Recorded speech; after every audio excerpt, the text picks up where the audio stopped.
کتاب اردو افسانہ عہد حاضر میں جلد اول مرتب رابع الربا افسانہ نگار ناصر محمود کمال قلمی نام ابن کول پیدائش 15 اکتوبر 1997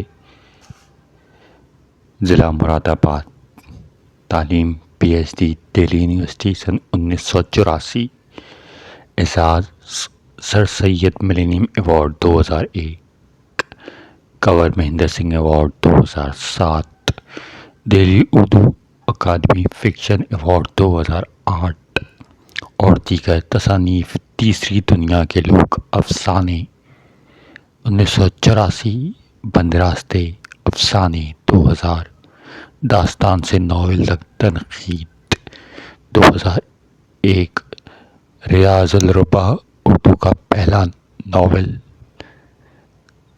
تحقیق 1990 اور دیگر تیسری دنیا کے لوگ افسانہ رات خبر کے اندھیرے کی تاریک اور خاموش تھی، چار طرف محب سناٹا چھایا ہوا تھا، تھکے ہارے جسم زلف شب کی گھنی چھاؤں میں پناہ لے کر عالم خواب میں مست و سرشار تھے کہ اچانک چاروں سمتیں شفق کی طرح سرخ ہو گئیں۔ رفتہ رفتہ وہ تمام روشنیاں نزدیک آتی گئیں۔ ایک ہجوم تھا جو طوفانی لہروں کی طرح بڑھ رہا تھا۔ موجوں کی شور کی سی آوازیں اس روشنیوں کے ہجوم سے اٹھ رہی تھیں۔ وہ روشنیاں شعلے اگلتی ہوئی مچھلیں تھیں۔ جب وہ خوفناک آوازیں نکالتا ہوا ہجوم بستی کے نزدیک آیا، انہوں نے آگ برساتی ہوئی شعلوں کو مکانوں کے اوپر پہنچا دیا اور چلانے لگے، مارو، ختم کر دو، بھاگو، چھوڑو، یہ زمین ہماری ہے، یہاں صرف ہم رہیں گے اور ہماری زمین خالی کرو۔ یہ آوازیں شعلوں کو بھڑکا رہی تھیں۔ شعلے لمحہ بلمحہ آسمان سے ہمکنار ہوتے جا رہے تھے۔ جلتے ہوئے مکانوں کے خوابیدہ مکی کی شب خون بچنے کے لیے اپنے مکانوں سے باہر نکلے۔ ان پر حملہ آوروں نے تیر برسائے، جوان نہتے اور بے گھر افراد کے جسموں کو چیرتے چلے گئے۔ بچوں، عورتوں اور مردوں کے مظلوم چیخوں نے فضا کو ماتم کدا بنا دیا۔ ذرا سی دیر میں پوری بستی جل کر راکھ اور چنگاریوں میں تبدیل ہو گئی۔ ایسا شمشان بن گئی جہاں زندہ لوگوں کی اتھیاں جلائی گئی ہوں۔ جب اس ہجوم کے افراد کو یقین ہو گیا کہ اب ان جلے ہوئے مکانوں میں سوائے سسکیوں کے کوئی زندہ آواز نہیں جو سر بغاوت بلند کر سکے، تو وہ سب وہاں سے صبح کے تاروں کی طرح غائب ہو گئے۔ اور جب آفتاب نے اپنا رخ پر نور ہٹائی تو لہو کی سرخی پوری جلی ہوئی مردہ بستی پر پھیل گئی۔ اس وقت لوگوں نے اس شب خون سے بچ گئے تھے۔ آفتاب کی روشنی اپنے جلے ہوئے گھروں اور مردہ عزیزوں کو دیکھا۔ انہیں عام نہاد زندہ لوگ تعداد میں اس قدر کم تھے کہ انگلیوں میں شمار کیے جا سکتے تھے۔ وہ سب بے یار و مددگار، مجبور و لاچار اپنے ٹوٹے ہوئے جسموں کو ہمت کی بے ساکھیوں کے سہارے اٹھائے یکجا کیے ہوئے۔ زید نے تو یوں استفسار کیا، کیا تم لوگوں سے کوئی جانتا ہے کہ میرا گھر کہاں ہے؟ میرے بچے کہاں چلے گئے؟ ہاں، رات کے اندھیرے میں مشعلوں کی تیز روشنی میں آنکھوں کی روشنی لے گئی۔ کتنا اچھا ہوتا کہ تمہاری طرح آگ کے شعلے میری آنکھوں میں بھی اتر جاتے اور میری بینائی ختم ہو جاتی۔ حارث نے پرتڑ لہجے میں اظہار افسوس کیا۔ تم ایسا کیوں سوچتے ہو؟ آنکھیں خدا کی نعمت ہیں۔ زید اپنی محرومی پر ملول ہوا۔ اے زید، تم بہت خوش قسمت ہو کہ تم دیکھ نہیں سکتے، میں کتنا بدقسمت ہوں، سب کچھ اپنی آنکھوں سے دیکھ رہا ہوں۔ تم کیا دیکھ رہے ہو؟ زید نے پھر سوال کیا۔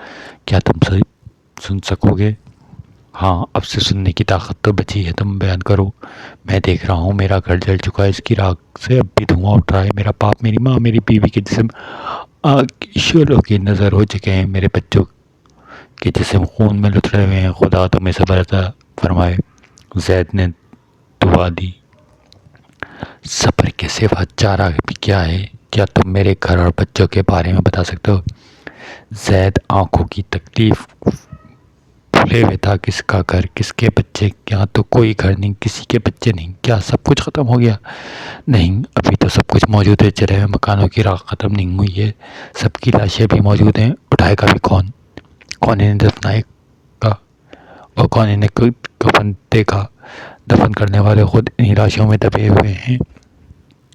ہاں جانور کھائیں گے، اب تو آنے بھی لگے ہیں، اور تم دیکھ رہے ہو صحت نے غصے سے کہا کر بھی کیا سکتا ہوں، انہیں لاشوں سے دور کرو۔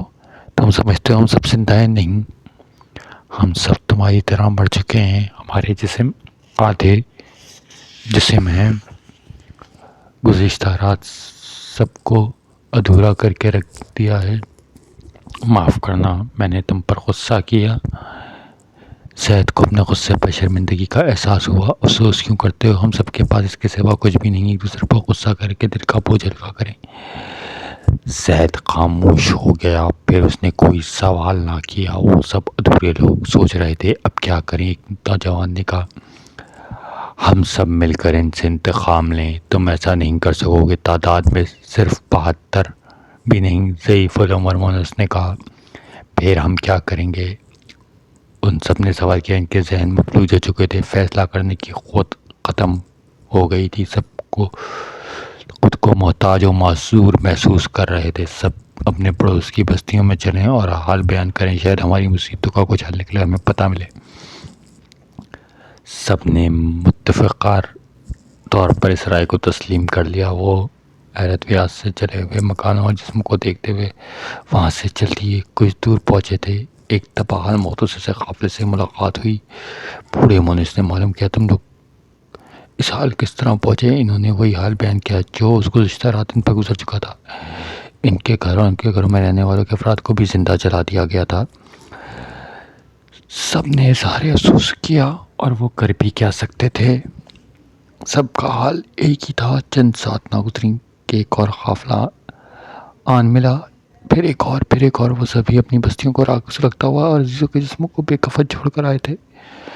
اب وہی مسئلہ پیدا ہو گیا تھا، اب کیا کریں، کہاں جائیں؟ بچے ہوئے نوجوانوں کا جوش انتقام لینے کے لیے اکسا رہا تھا، لیکن معمر بزرگ لوگ بچوں اور عورتوں کی موجودگی میں انہیں اس فعل سے روکے رہے تھے۔ اس میں اپنی ہی تباہی کا ڈر تھا۔ بہت دیر تک وہ سوچتے رہے، پھر وہ اس بات پر تیار ہو گئے کہ ہم اپنے ملک واپس چلیں جہاں سے چند برس پہلے یہاں آئے تھے، شاید ہمیں اپنے پرانے مکان مل جائیں گے۔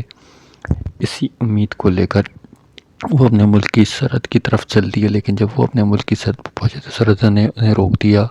اب تم لوگ اس میں نہیں جا سکتے، یہ اب تمہارا ملک نہیں رہا۔ پھر ہم کہاں جائیں؟ جس ملک میں ہم پناہ کی تلاش کے لیے آئے تھے وہاں کے لوگوں نے ہمیں پناہ نہیں دی، ہمارے گھروں کو جلا دیا، ہمارے بھائیوں کو جانوروں کو قتل کر ڈالا۔ ہم نہیں جانتے تم کہاں جاؤ، لیکن ہمارے ملک کے راستے تمہارے لیے بند ہیں، تم جہاں چاہو جا سکتے ہو، دنیا بہت بڑی ہے۔ سرحد داروں نے تلخ لہجے میں کہا، لیکن دنیا ہمیں اس لیے قبول نہیں کرتی، ہم تمہارے ملک کے رہنے والے ہیں، تمہارا بھی اس ملک سے کوئی تعلق نہیں ہے، یہاں سے جاؤ جہاں جا سکتے ہو۔ سمندر کی لہریں بڑے بڑے قافلوں کو پناہ دینے کے لیے تیار ہیں۔ سرحدوں نے انہیں دھتکار دیا اور وہ بے گھر افراد مایوس ہو کر وہاں سے لوٹ گئے۔ بہت دن تک ادھر ادھر بھٹکتے رہے، جنگلوں اور پہاڑوں میں پناہ ڈھونڈنے لگے، لیکن ان لوگوں نے جنہوں نے ان کے گھروں کو جلا دیا تھا اس دشت نوردی میں بھی سکون نہ لینے دیا۔ رفتہ رفتہ ان کی تعداد کم تر ہوتی چلی گئی، جب ہر طرف سے مجبور لاچار ہو گئے تو سردار کی اس بات پر غور کرنے لگے کہ واقعی سمندر کی لہریں ہماری آخری پناہ گاہ ہیں۔ ان سب نے فیصلہ کیا بہتر ہے ہم سب خود کو سمندر کے حوالے کر دیں، شاید زمین ہمارے لیے تنگ ہو چکی ہے۔ اور یہ سب کر کے سب نے سمندر کی رالی، سمندر کی طوفانی لہر کو دیکھ کر خوف محسوس ہوا، لیکن اپنی بے کسی اور بے بسی کو یاد کر کے اس خوف کو مغلوب کیا۔ اور جب ان سب نے خود کو سمندر کی لہروں کے حوالے کرنے کے لیے تیار کیا تو ایک آواز آئی، ٹھہرو، تم سب بزدل ہو، کیا تم نہیں جانتے خودکشی کرنا حرام ہے؟ سب نے مڑ کر دیکھا، سفید بزرگ ان سے مخاطب تھا، ہم جانتے ہیں، لیکن خدا کی یہ زمین ہم پر تنگ ہو چکی ہے، آسمان سے ہمارا رشتہ ٹوٹ چکا ہے، ہم اپنے معصوم بچوں کو ذبح ہوتے ہوئے، عزیزوں کو جسموں کو آگ میں جلتے ہوئے نہ دیکھ سکیں اور نہ خدا دیکھتا رہا۔ ہم نے آسمان سے رحم کی بھیک مانگی، لیکن ہمارے دامن میں دہکتے ہوئے انگار ہے، اب کیوں آسمانی احکامات پر عمل کریں، اب سوائے اس سمندر کے کوئی پناہ نہیں۔ کیا خدا نہیں جانتا؟ ہم پریشان آ رہے ہیں۔ سب نے ایک آواز میں کہا خدا سب کچھ جانتا ہے، اس نے مجھے تمہارے پاس بھیجا ہے کہ میں تمہاری رہبری کروں اور صحیح راستہ بتلاؤں۔ نہیں، اب ہمیں کسی رہنمائی کی ضرورت نہیں۔ اس وقت تم کہاں تھے جب ہماری عورتیں اور ہمارے بچوں کے بدن کے دیکھتی ہوئی آگ سے لرز رہے تھے؟ ان کی چیخیں آسمان سے ٹکرا رہی تھیں۔ ٹکڑوں کو آگ میں جلتے ہوئے دیکھا ہے، ان کے بدن کو اس وقت گرم کو محسوس کیا ہے۔ شاید جہنم کا منظر بھی اتنا گرمناک نہیں ہوگا، کیونکہ وہاں کوئی شخص اپنے چلتے ہوئے عزیز کو پہچاننے کا نہیں۔ بہتر ہوگا تم ہمارے راستے سے ہٹ جاؤ، ایسا نہ ہو کہ ہم کوئی گستاخی کر بیٹھیں۔ وہ سب غصے کی حالت میں کانپ رہے تھے۔ تم اتنا بھی غصے میں ہو، جو کچھ کر رہے ہو اس کے انجام سے نا واقف ہو۔ اس بزرگ کے لہجے میں شفقت تھی۔ تم نافہم ہو، تم چاہتے ہو کہ تمہارے بعد اور بستیاں جلیں، تمہاری طرح ان بستیوں کے لوگ بھی خود کو سمندر کے حوالے کر دیں، یہ سلسلہ چلتا رہے۔ آخر تم چاہتے کیا ہو؟ کیا خدا ہماری مدد نہیں کرتا اور تو ہمارے فعل سے ہمیں روکتا کیوں ہے؟ ان کے غصے میں جھنجھلاہٹ پیدا ہو گئی۔ یہ زمین تو لوگوں کے لیے بنائی گئی، تم اس لیے بانٹ دیا۔ تم اس زمین پر خون ریزی کی شر پھیلایا، کیا اب تم خدا سے امید کرتے ہو وہ تمہاری مدد کرے گا؟ اس نے تمہیں زمین پر خود مختار بنایا، پھر وہ کی تمہاری مدد کرے؟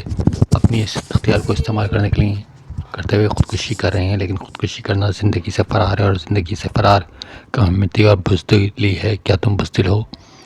پیر مرد نے استفسار کیا۔ نہیں، لیکن ہم مجبور ہیں۔ مجبور کم ہمتی کا دوسرا نام ہے۔ جاؤ اپنا حق مانگو، یہ سب زمین تم سب کے لیے ہے۔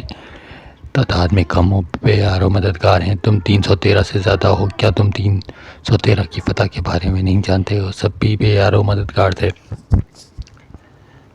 پیر مرد کی باتیں سن کر سب نے گردنیں جھکا لیں، وہ سب نادم تھے۔ جب انہوں نے نامدد کے بوجھ سے دبی ہوئی گردنیں اٹھائیں تو ان بزرگ کو وہاں موجود نہیں پایا، لیکن ان کے مخمصل چہروں پر تازگی اور جوش پلٹایا۔ سب نے ایک آواز سے کہا، آؤ ہم سب جلے مکانوں سے نئے مکان پیدا کریں، ہم سب ان کے خلاف جنگ کریں۔ یہ زمین کو بانٹ لیا، زمین ہم سب کی، اور اس عزم کے ساتھ وہ سب اپنی زمین کی طرف، اپنی بستیوں کی جانب واپس لوٹ گئے۔